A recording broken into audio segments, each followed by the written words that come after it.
মাত্র অল্প কিছু টাকা খরচ করেই দেশি তেলাপিয়া মাছ দিয়ে বাড়িতে তৈরি করে দিলাম রেস্টুরেন্টের নামি দামি ফিশ ফ্রাই। এই ফিশ ফ্রাইটা তৈরি করতে আমি একটা তেলাপিয়া মাছ নিয়েছি, মোটামুটি একটু বড় সাইজের, তারপরে এরকম ফিলে করে নিয়েছি।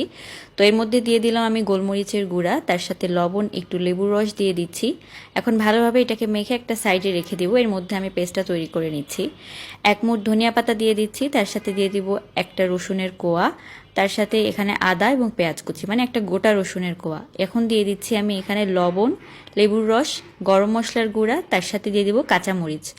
তো এরপর আমি এখানে সামান্য একটু সয়াবিন তেল দিয়ে দিচ্ছি খুব সুন্দরভাবে পেস্টটা হওয়ার জন্য। তো এটা সুন্দরভাবে রেডি হয়ে গিয়েছে। এখন আমি এখানে একটা ডিম দিয়ে দিচ্ছি, তার সাথে 2 চা চামচ পরিমাণে দিয়ে দিব আমি এখানে ময়দা। তো ময়দাটা দেওয়ার পর ভালোভাবে এটাকে মিশিয়ে নিচ্ছি। এবার আমি 2টা ডিম ভেঙে একটু ফেটে নিচ্ছি। তার মধ্যে অবশ্যই দিতে হবে লবণ এবং গোলমরিচের গুঁড়ো।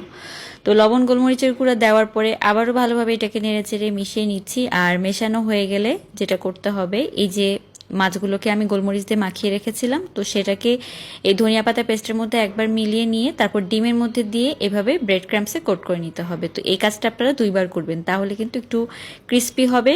আর ফিশ ফ্রাইগুলো খেতেও কিন্তু অনেক বেশি মুচমুচে হবে। তো আমি একদম মুচমুচে করে এগুলোকে ভেজে নিচ্ছি।